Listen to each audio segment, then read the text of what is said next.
paz, igreja. Respirem.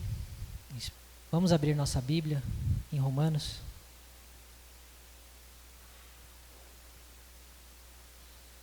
Capítulo 14.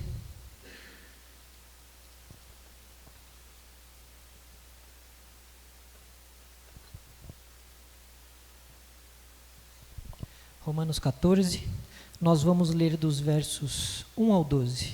É uma porção mais extensa, mas que vai servir para que a gente entenda melhor aquilo que Paulo está dizendo.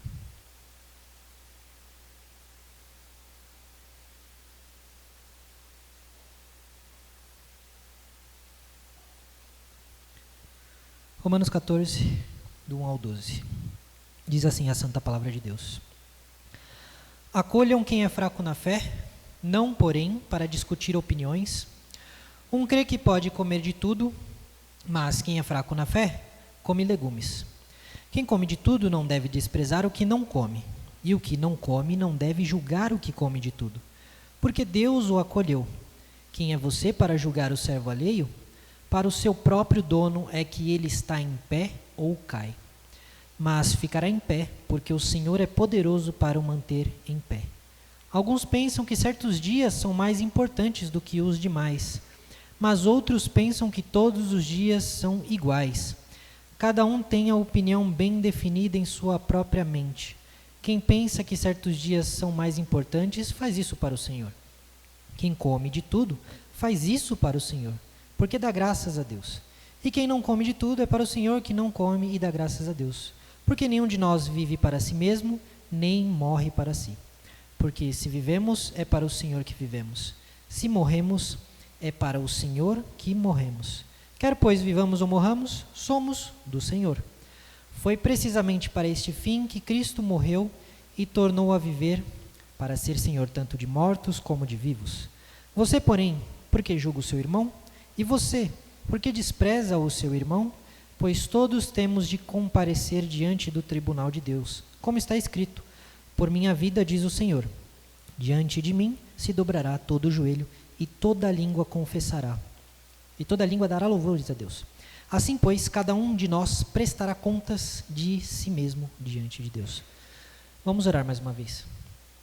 Senhor Deus, mais uma vez, Pai, queremos pedir, perdoa-nos as nossas ofensas, as nossas dívidas, os nossos pecados.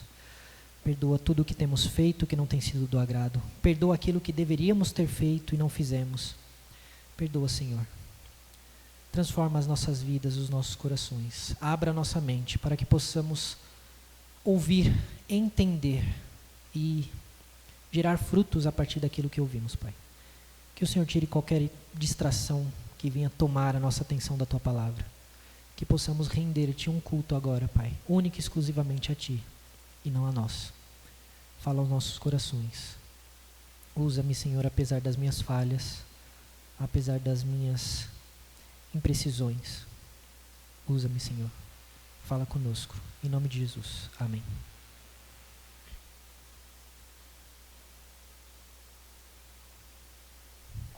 Se os irmãos já fecharam, espero que não, mas se fecharam, tornem a abrir a Bíblia em Romanos 14.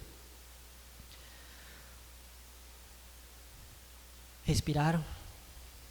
Vamos lá. Parece estranho para nós hoje, mas houve um tempo na história da igreja que um evento ou algo que estava acontecendo em algumas igrejas causou grande comoção no meio cristão, que era justamente a introdução de algo muito querido a nós hoje, que é o órgão. Hoje, boa parte das igrejas tem ou um órgão ou um teclado, mas no século XIX, muitas igrejas protestantes, especialmente as da nossa tradição reformada, elas cultuavam a capela, não tinham instrumentos, eram apenas com as vozes que eles cantavam. Quando os primeiros órgãos e posteriormente os primeiros pianos começaram a ser inseridos dentro da igreja, houve uma comoção e uma grande controvérsia E em poucos anos havia uma divisão entre aqueles que diziam que era possível usar um instrumento para ajudar no louvor da igreja e conduzir a congregação ao louvor, e aqueles que diziam que trazer para dentro da igreja um instrumento musical era se assemelhar à igreja romana, que utilizava de órgãos, ou então era usar de artifícios mundanos dentro da igreja. Então a gente viu, a gente não, porque a gente não estava lá, né? Mas creio que alguns viram, irmãos contra irmãos, pais contra filhos, igrejas se dividindo, pessoas deixando de falar umas com as outras por causa, pasmem, de um instrumento musical. Ambos os grupos amavam a Deus e queriam honrá-lo, mas a consciência de ambos os grupos levaram eles a conclusões diferentes. Conclusões, digo eu, legítimas de ambas as partes. Eles se tornaram, com o tempo, fiscais da piedade alheia e da fé do outro. E é exatamente esse cenário, esse contexto, de uma forma um pouco diferente, que nós vemos Paulo tratando aqui em Romanos 14. Sabendo dessa possível divisão por conta de consciência e não de pecado, Paulo vai ensinar um caminho melhor para a gente. Um caminho que inclusive é lema da nossa igreja. O caminho do acolhimento e do amor. Nós tínhamos entre os cristãos em Roma, gentios e judeus. Boa parte dos judeus, mas talvez alguns gentios também, ainda observavam as dietas de alimentos. Coisas que no Antigo Testamento era dito que não se podia comer. Outros judeus, e na maioria gentios, viam que isso passou. Eles poderiam comer tudo se dessem graças a Deus. Ainda que essa, por exemplo, a carne, viesse de templos pagãos. E Paulo então vai tratar essa questão de consciência dos irmãos, mas eu quero repetir, não estamos lidando com pecado. E por que isso é tão importante? Por dois motivos. Não podemos achar que o irmão fraco na fé, que Paulo vai descrever aqui, é um irmão que peca porque tudo é pecado. Mas também não podemos achar que o irmão forte na fé peca por excessos. Dito isso, o nosso texto está dividido quase 3 pontos, pastor, mas são 4. O primeiro deles é acolher, mas não para discutir. Veja o que Paulo vai dizer no versículo 1. Acolham quem é fraco na fé, não porém para discutir opiniões. Paulo vai iniciar com uma ordem, um imperativo, um mandamento. Acolham. Não sei quantos de nós ainda tem aquela pulseira que foi distribuída pela nossa igreja, uma verde ou preta, que diz que nós devemos acolher, restaurar e integrar. Porque entendemos que essa é a missão da igreja. Já vimos que a nossa luta, e vimos isso em outro momento, não é contra pessoas. É contra ideologias, é contra falsas ideias, é contra falsas doutrinas, é contra o diabo. Mas se nós estamos entre irmãos, por que então consideramos o nosso irmão um inimigo? Será que é só porque ele pensa diferente de mim? Será que eu sou a régua pela qual eu julgo a fé e a piedade do meu irmão? De novo, Paulo não está falando de acolher pessoas que insistem no pecado e que são impenitentes, que significa o quê? Que não se arrependem. Paulo não está dizendo para você acolher no seio da igreja pessoas imorais, pessoas adúlteras, pessoas mentirosas, pessoas vaidosas, pessoas idólatras. Não. Paulo está falando de irmãos. Paulo está falando de acolher pessoas que, como nós, creem e se submetem de coração ao Deus Pai, ao Deus Filho e ao Deus Espírito Santo. E Paulo começa o seu apelo diretamente ao mais forte. Por quê? Porque ele sabe que o mais forte, ele tem o dever de prezar pelo mais fraco, de cuidar do mais fraco, de instruir o mais fraco, mas também porque ele tem a tendência orgulhosa do coração de se achar mais forte. E então querer se colocar num degrau acima de quem é mais fraco. Ele se vê como aquele superior que venceu as barreiras que o irmão mais fraco não consegue vencer. Ele se vê como alguém mais habilitado, mais poderoso em fé, talvez, do que os meros pecadores. Aditivo esse que inclusive os fariseus usavam. Quando um cego de nascença foi curado e foi até os fariseus dizendo: olha, eu não sei se esse homem, Jesus, é o Messias ou não, mas eu sei que ninguém nunca curou um cego de nascença. Ele só pode ser de Deus. O que os fariseus responderam? Quem é você, pecador, para nos ensinar sobre a lei? Porque eles se viam como mais fortes, superiores, mais santos do que os outros de Israel. Por isso Paulo vai dizer para a gente: acolha o seu irmão. Mas não acolha para catequizar, para ensinar, para doutrinar. Não faça isso. Não acolha o seu irmão para que você torne ele uma figura sua, uma versão 2.0 do que você acha que deve ser um cristão. Não acolha o seu irmão só para que ele diga aquilo que você quer ouvir. Acolha para amá-lo. Acolha para respeitá-lo. Para andar com ele ou andar com ela. Acolha porque você ama, não porque você quer discutir questões que no fim do dia não mudarão a sua ou a fé dele. Não atrapalharão a sua caminhada, porque de novo não estamos tratando de pecado, de desvios de doutrina. Nós citamos, por vezes, que nos nossos dias, e eu acho até que a gente cita isso com razão, aquele famoso texto que diz que virá um dia em que muitos se cercarão de falsos mestres, como que sente coceiras nos ouvidos, darão ouvidos apenas àqueles que ensinarão coisas das quais as pessoas querem ouvir. E de fato, isso acontece. E nesse texto, Paulo está tratando de falsos ensinos, de doutrinas falsas e de pessoas que não são convertidas.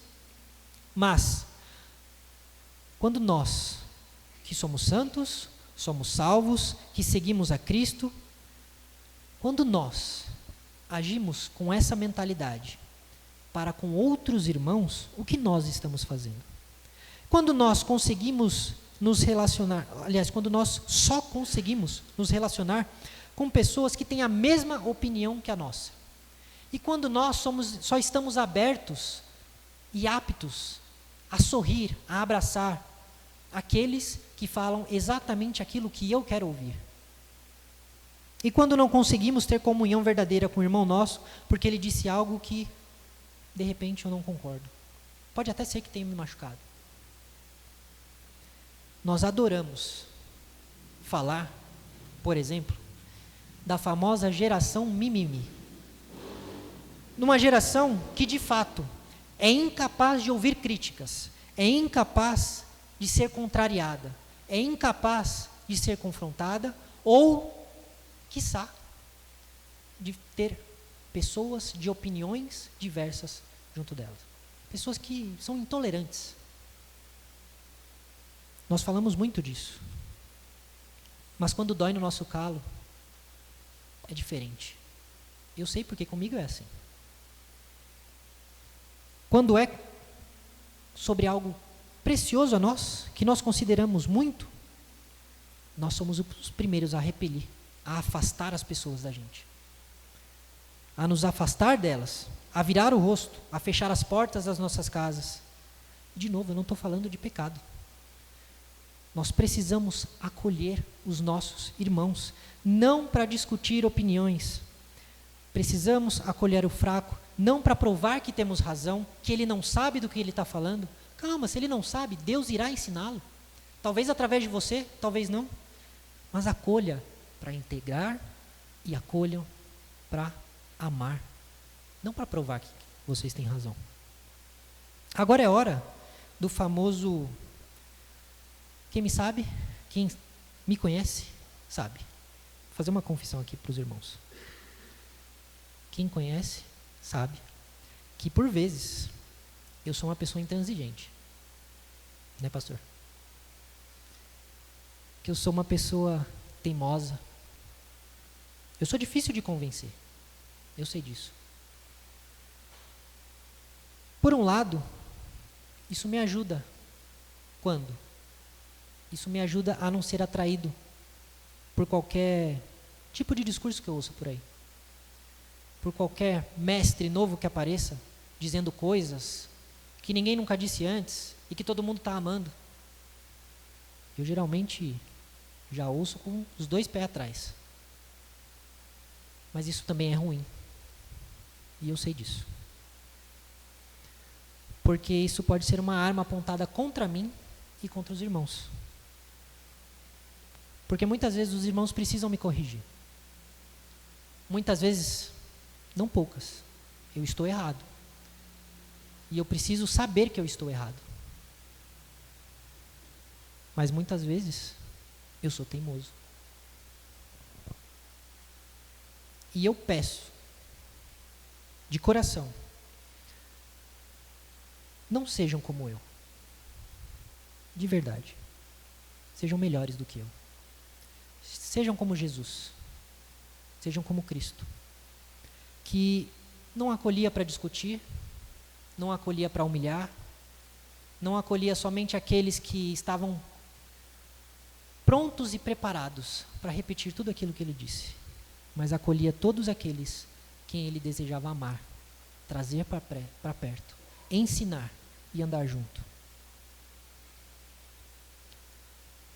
O segundo ponto do nosso texto, versos 2 a 6. Não seja fiscal da piedade do outro, da piedade alheia. Veja que dos versos 2 a 6, Paulo vai usar 2 exemplos de como acolher, enquanto ele cita 2 disputas que estavam dividindo a igreja. A primeira disputa ele vai tratar é sobre a comida. Alguns judeus, como eu disse, talvez alguns gentios que eram judaizantes, se recusavam a comer carne, porque naquela cultura, a carne que chegava até o mercado era, em sua grande maioria, carne que tinha sido oferecido a ídolos. Imagine você, trazendo para o nosso contexto, para que vocês entendam a gravidade da situação, imagine você ir um belo dia no Marcon, comprar a sua carne, tendo a certeza de que pelo menos 50% de chance de, ao comprar aquela carne, você estará levando para casa uma carne que foi usada num despacho, por exemplo. Imagine você indo no Real, comprar a sua carne, e a chance é de 50% de você estar comprando uma carne que foi usada, sei lá, num culto pagão. Você ainda compraria a carne? A gente acha que é um assunto fácil de resolver, né? Paulo falou que pode comer, mas quando a gente traz para perto do nosso contexto, a gente já entende que é um pouco mais complicado. Outro grupo comprava a carne, comia a carne e não via problema nenhum, porque eles entendiam, assim como Pedro na visão de Atos, que dando graças a Deus pelo alimento, a carne foi Deus quem fez e foi Deus quem proveu. Então não haveria problema nenhum. E Paulo vai usar o segundo exemplo, que é sobre os dias de festas. Não sei se todos os irmãos sabem, mas a IPB, na contramão de muitas igrejas protestantes históricas, acabou, por exemplo, abrindo mão e tornando desconhecido, por ter abrido mão, o calendário cristão, que inclui a festa de Pentecostes, que inclui a festa da Ascensão de Cristo, que inclui... Nós ficamos apenas com o Natal e a Páscoa, se não me engano. Apenas essas duas, né? Natal e Páscoa. Calendário esse que inclusive era usado, pelo menos ali no século II já era usado. Na maioria dos casos, nós não fazemos diferença dos dias. Para nós, todo dia é um dia para louvar a Deus, para viver para Deus. Na prática, todo dia é um dia santo, por quê? Porque é Deus quem santifica o meu dia, não é o dia em si que é santo. Isso está correto. Por outro lado, alguns consideram o calendário litúrgico de uma forma especial, não como que se a data em si fosse santa, porque, de novo, não estou tratando de pecados, de distorções. Sabemos que há essa distorção. Mas existem pessoas que usam certas datas para comemorar, ou para observar, ou para ajudá-las na sua vida devocional, por exemplo. A nossa confissão de fé é uma confissão que, até certo ponto, adota essa perspectiva. Por exemplo, quando ela vai tratar sobre o dia do Senhor, e isso nós vemos de forma mais detalhada no Catecismo Maior e no Menor, a nossa confissão diz que nós devemos cessar todas as nossas atividades, seja de trabalho, seja de lazer, que são lícitas durante toda a semana, para que nós possamos no domingo cultuar a Deus. De novo, não estou entrando no mérito de se está certo, se está errado, se essa é a melhor opção. Estou dizendo o que a nossa igreja diz. Nós vemos uma clara divisão, uma clara distinção entre aqueles que observam determinado dia como um dia diferencial e aqueles que acham que todos os dias são iguais. E a pergunta que eu faço é: de que lado você está?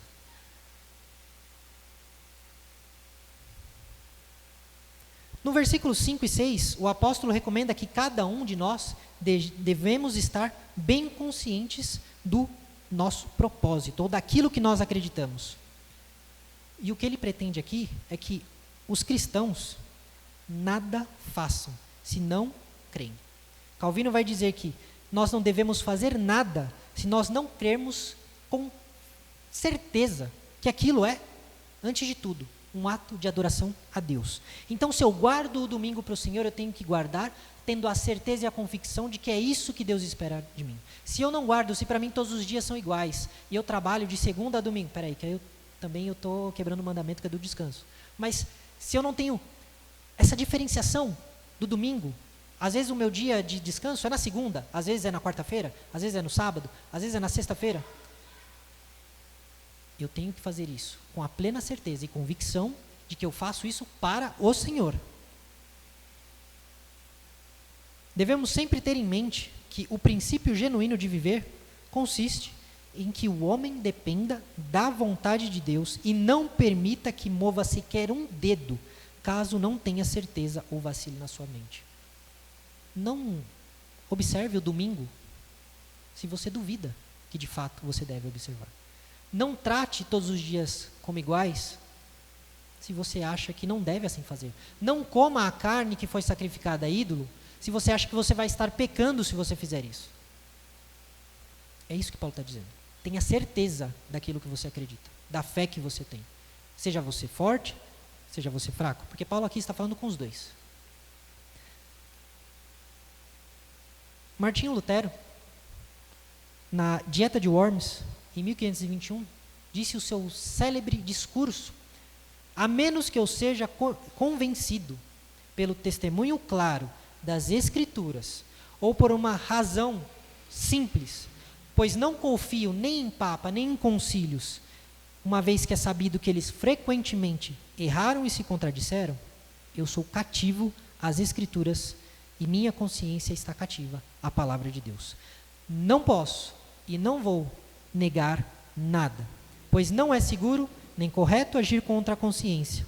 Aqui estou, não posso fazer outra coisa, que Deus me ajude. Amém. Essas foram as palavras do reformador. Devemos ter plena certeza e convicção daquilo que nós cremos. De novo, não estou falando de pecado. Eu estou falando de não agir contra a consciência. Se nós precisamos acolher, nós também precisamos ter certeza daquilo que nós cremos, para que então possamos auxiliar o que é mais fraco. A primeira coisa e a mais importante em toda essa sessão vem no versículo 3, onde Paulo diz que quem come de tudo não deve desprezar o que não come, e o que não come não deve julgar o que come de tudo, porque Deus o acolheu. E Paulo está dizendo muito claro para a gente: não despreze quem pensa diferente de você.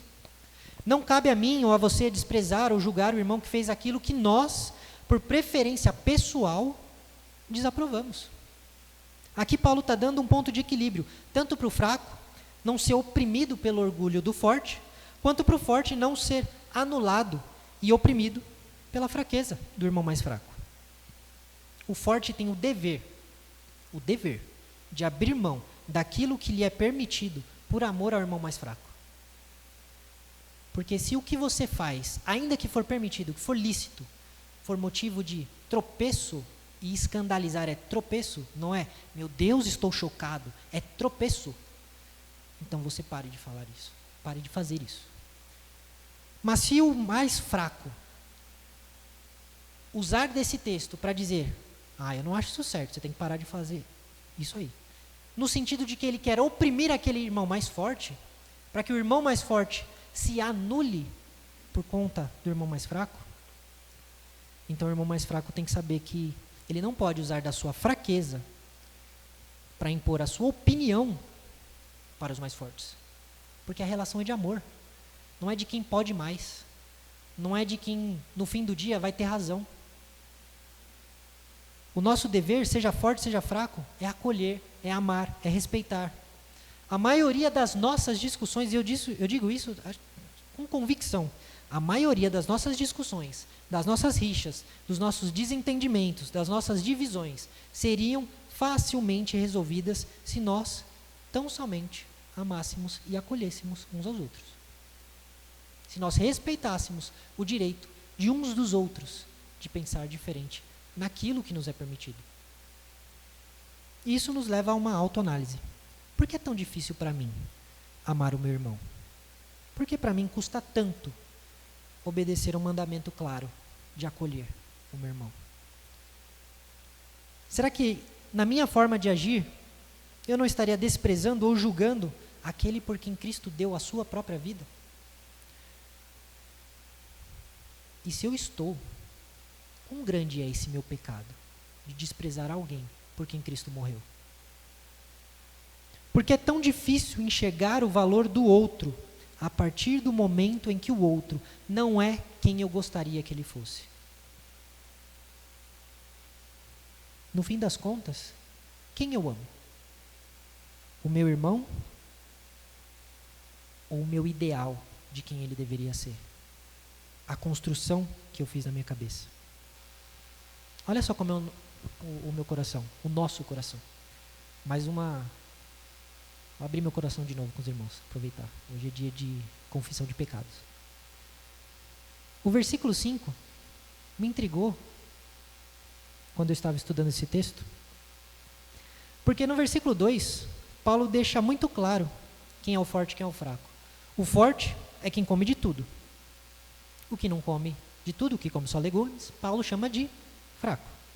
Mas veja no versículo 5 se você acha quem Paulo chama de forte ou fraco. Alguns pensam que certos dias são mais importantes do que os demais, mas outros pensam que todos os dias são iguais. Cada um tem uma opinião bem definida em sua própria mente. Paulo apenas diz que uns fazem diferença de dias e outros consideram todos os dias iguais. E mais, ele diz que tanto um quanto o outro tem que ter convicção naquilo que acredita. E eu fiquei intrigado com esse texto. E eu fui conversar com alguns colegas meus do alojamento, lá do seminário. Inclusive, eu sou da turma mais nova, então eles já estão no segundo, terceiro, tem um outro que está até no quarto ano. Você entender mais do que eu, né? Fui perguntar para eles. Olha aqui, por que será que Paulo não deixou claro quem é quem?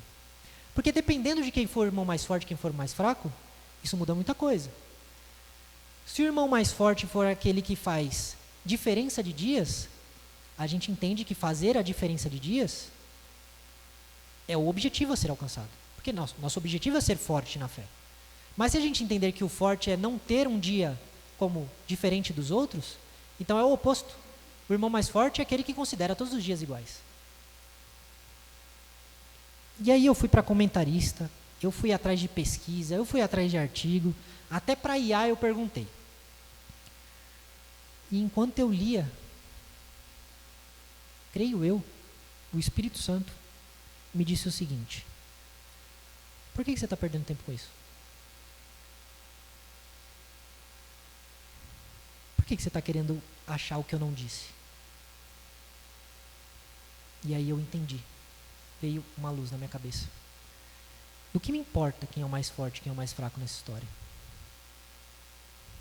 Quantos estudos quantas pregações, quantas exegeses, leituras, quantos comentaristas, quanta coisa eu teria que ver para entender que esse não é o ponto do texto. Eu li até o versículo 5 e não entendi.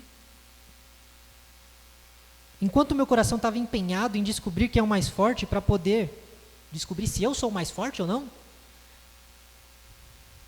o Espírito dizia: você não entendeu nada. Você só está lendo. Você não está entendendo o que eu estou falando. Talvez nós saibamos muito. Talvez nós leiamos muito. E ainda assim, é pouco. Não chegamos lá, naquilo que Deus quer tratar no nosso coração. Não é sobre quem é mais ou menos forte. Não é sobre descobrir se você está do lado certo da divisão. É sobre amar e acolher o mais fraco. Não importa quem seja. E pensando comigo, eu cheguei a essa conclusão. Como pode eu subir ao púlpito, pregar a palavra de Deus, se eu não consigo ver aquilo que Deus está falando? Foi isso que eu pensei. Como eu posso falar de uma palavra santa dessa, se eu estou negligenciando aquilo que ela está ensinando? Pode ser que alguém, ao me ver pregando, ou os meus vídeos nas redes sociais, denunciando certos pecados, chamando a igreja para que ela acorde, se arrependa, deixe os seus pecados, passe a ver o que é importante, deixe as coisas superficiais de lado. Pode ser que achem, e eu não duvido, que eu gosto de uma briga, que eu gosto de arrumar confusão. Pode ser que eu esteja passando a mensagem errada. Pode ser que pensem que eu gosto de polêmica, de esfregar o erro na cara das pessoas. Mas não houve uma única vez em que eu tive que falar da palavra de Deus, estudar a palavra de Deus, seja para a igreja, seja nas minhas redes sociais, seja para amigo, que o Senhor não tenha me dado uma surra antes. Que o Senhor não tenha mexido com o meu coração. Que Ele não tenha mostrado os meus pecados.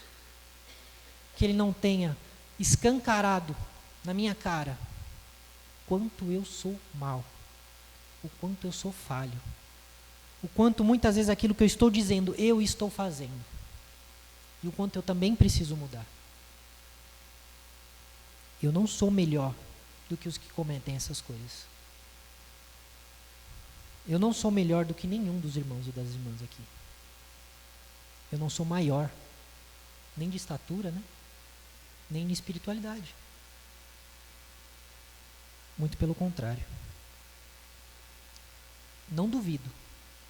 E eu tenho a certeza de que muitos irmãos e muitas irmãs aqui são maiores do que eu. Melhores do que eu em muitas coisas. O meu coração, enquanto eu estudava essa passagem, para pregar sobre acolhimento, estava querendo se provar como sendo a pessoa certa, o mais forte. Tudo isso para dizer, não estamos aqui para brigar, irmãos. Não estamos aqui para criarmos inimigos, inimizades. Estamos aqui para louvar e adorar o nosso Deus, para amar uns aos outros, para acolher uns aos outros, para servir uns aos outros, ainda que servir seja humilhar-se. Terceiro ponto, a motivação para a sua piedade deve ser Cristo, dos versos 7 a 9. Porque nenhum de nós vive para si mesmo, nem morre para si. Porque se vivemos, é para o Senhor que vivemos, se morremos, é para o Senhor que morremos. Quer pois vivamos ou morramos, somos do Senhor. Qual foi o motivo que nos leva a fazer o que fazemos? Qual é o motivo que me leva a defender o que eu defendo? Qual é o motivo que me leva a pregar aquilo que eu prego? A comer ou deixar de comer? A observar um dia ou observar todos os dias? Por que eu faço isso? É para o Senhor que eu deixo de fazer ou faço certas coisas? Ou é para mim mesmo? Ou é para o meu orgulho? Ou é para provar que eu sou mais santo? Ou é para provar que eu sou mais ortodoxo, mais fiel, mais crente do que os outros? Por isso, precisamos pensar, por que nós observamos ou não certos dias? Por que nós gostamos ou não? Aí vamos entrar nos debates de 2001, de tatuagem ou não. Por que eu gosto ou não gosto de tatuagem? Por que um brinco ofende ou não ofende alguém? Por que um voto ofende ou não ofende outra pessoa? Por que nós nos escandalizamos com uma cerveja na casa de um irmão ou não? Por que essas coisas nos ofendem? De novo, eu não estou entrando no mérito de quem está certo nessa história. Porque não importa. Por que nós exigimos tanta reverência externa e aceitamos tão pouco quebrantamento interno? Por que estamos tão preocupados com as aparências e pouco nós falamos sobre se o irmão de fato tem um coração entregue diante do Senhor? Será que o meu posicionamento, seja ele qual for, é porque eu vivo para Cristo? É porque eu quero honrar a Deus? Às vezes, a nossa incapacidade de ver a Deus na vida do nosso irmão, não necessariamente é que o irmão não tenha Cristo, mas é que tem uma venda nos nossos olhos e nós não conseguimos ver. Jesus, o nosso Senhor, Paulo vai dizer que Ele morreu para que fosse Senhor das nossas vidas. Paulo usa o exemplo externo e um exemplo extremo, que é o de vida e da morte, para mostrar que nada, absolutamente nada, do momento em que você nasce até o momento em que você morre, deve ser mais influente na sua vida do que Jesus Cristo. Se Cristo for tudo em nós, nós iremos acolher o irmão que é diferente. Nós iremos acolher o irmão que é diferente, que pensa diferente de nós. Aí sim nós estaremos sendo inclusivos de verdade. E não como essas falsas igrejas pregam uma inclusividade onde elas dão carinho no pecado do irmão, onde elas aceitam o pecado. Não, a inclusão de Cristo não é boas-vindas ao pecado. É a inclusão do crente que pensa diferente de mim. Mas ele é crente, ele é servo, ele é cristão, ele é santo. Para terminar, quarto, não se coloque no lugar de Deus. Por que eu disse isso? No finalzinho do nosso texto, Paulo se volta, de novo, aos que insistem em julgar o irmão por conta de divergências, que não são pecado, mas são opiniões. E as palavras de Paulo são duras aqui. Ele diz: quem te deu o direito de julgar o irmão que fez o que acha correto? Quem te deu o direito de desprezar o irmão que você julga fraco? Por acaso você é o senhor desse irmão? Por acaso é para você que esse irmão deve prestar contas? No fim do dia, no fim dos tempos, ele irá diante do Senhor, assim como você, assim como eu, dar conta de tudo quanto disse, de tudo quanto fez, inclusive das boas obras. Deus julgará essa pessoa. Não cabe a mim, não cabe a nenhum de nós fazer esse julgamento. Se o que eu faço machuca algum irmão, então eu não farei mais. Porque o objetivo não é provar que eu sou mais forte, mas é acolher, é amar, é estar junto. Se algo que o outro me faz me machuca, eu não tenho direito de dominar a consciência do outro e ser o senhor da vida dele, para que ele viva segundo os meus padrões de santidade, para que ele viva segundo as minhas exigências, para que ele viva segundo o que eu acho que ele deveria fazer. Eu não tenho esse direito. Se tão somente nós amarmos uns aos outros, se tão somente nós acolhermos uns aos outros, o forte deixará de ofender o fraco, e o fraco deixará de tentar oprimir o forte, porque ambos abrirão mão de si mesmo para amar o próximo, para servir o outro. Concluindo, precisamos acolher, não para discutir opiniões. Não devemos ser fiscais da piedade do outro, porque a nossa motivação deve ser Cristo. então não se coloque no lugar de Deus. Como eu aplico isso na minha vida? Primeiro, os irmãos às vezes vão achar que eu estou repetindo demais, mas é de propósito. O melhor jeito de aprender é repetir. E eu repito de novo. Acolham os fracos na fé, sem julgamento, sem discutir. Evite transformar as suas preferências em doutrinas universais. A gente tem exemplos de várias igrejas que fazem isso, onde, por exemplo, irmãs não podem usar calça, não podem cortar o cabelo, não podem usar joias, onde homens não podem usar barba, não podem usar bermuda, e eu não estou nem falando do culto, estou falando fora da igreja mesmo. Não usem das suas preferências para oprimir a consciência alheia. Não desqualifique o irmão por causa da sua consciência. Cristo é o Senhor de todos. Não sou eu, não somos nós. Segundo, reconheça que cada um serve a um só Senhor, Jesus Cristo. O padrão não é o que eu acho correto. O padrão é, esse irmão está vivendo para Cristo? Eu estou vivendo para Cristo? Se alguém jejua, que jejue para o Senhor. E não porque, como fazem os ortodoxos, é uma estipulação da igreja e uma obrigação dela para com você. Não jejue porque você ama Deus. Não porque a denominação está mandando. Porque senão a sua atitude é o quê? Mera religiosidade. Não passa disso. Se alguém não jejua, Jesus disse que você devia jejuar. Mas, enquanto não jejua, continue não jejuando para Jesus, vivendo para Jesus. O que importa é que a sua vida seja voltada para Deus. Que o seu objetivo seja servir a Deus. Não importa se você está fazendo ou deixando de fazer alguma coisa. Terceiro, viva com consciência diante de Deus. Paulo vai dizer no verso 5 que cada um deve estar plenamente convicto diante do Senhor. Não terceirize a sua fé. Busque maturidade bíblica para formar a sua consciência. Leia a palavra de Deus, estude, ore antes de tomar as suas decisões. Se pergunte se aquilo que você pensa, se aquilo que você faz ou deixa de fazer está glorificando a Cristo. Entenda que você não foi chamado para viver no conforto da sua fraqueza. Põe à prova os seus pensamentos. Põe à prova as suas opiniões. Pode ser que você não mude. Pode ser que você chegue à conclusão de que você está certo. E glória a Deus por isso.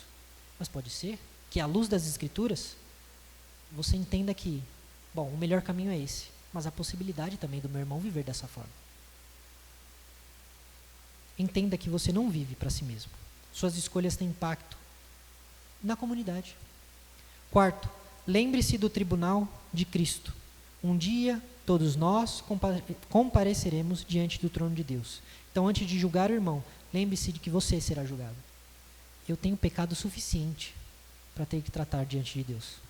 Eu tenho erros suficientes para ter que tratar diante de Deus. Eu tenho coisas a melhorar suficiente diante de Deus. Para ter que me preocupar com os erros, a consciência e as opiniões dos meus irmãos. Se eu começar a trabalhar aquilo que Deus mostra que eu devo trabalhar, não vai sobrar tempo para me preocupar com aquilo que o irmão acha que é correto ou não. A pergunta não é se alguém está certo ou errado, porque não se trata de pecado. Mas como eu vou responder diante do Senhor pelas minhas atitudes. Último, quinto, promova a unidade da igreja apesar das diferenças. O Evangelho não uniformiza culturas, hábitos ou estilos de vida. Ele une o diferente em um só corpo. Imagine se meu corpo fosse inteiro de mãos. Imagine se eu fosse como nós estudamos hoje de manhã, os querubins, rodeado de olhos, e meu corpo fosse só olhos. Aonde estaria a minha orelha, a minha boca, os meus pés? Nós acabamos de ver em Romanos que somos diferentes, porém cada um de nós é chamado a viver na sua diferença para a glória de Deus. naquilo que Deus colocou na mão de vocês para fazerem, é nisso que vocês devem se empenhar. Valorize o que nós temos em comum, que é Cristo e o seu Evangelho, mais do que aquilo que nos divide, seja lá qual seja a opinião. Não estou falando de ecumenismo. Não vamos virar melhores amigos de hereges. Estou falando de irmãos. Seja intencional em cultivar a paz, mesmo quando você não conseguir concordar com seu irmão. Um lar dividido não subsiste. Jesus disse: a casa que está dividida tomba. Precisamos buscar a unidade. Exercite paciência com os fracos e com os humildes diante de Deus. Que o Senhor nos ajude a entender que nós não somos o centro. Como disse um colega do seminário a um irmão em uma discussão, Nicolau Copérnico, há tempos atrás, descobriu que a Terra gira em torno do Sol, não de nós.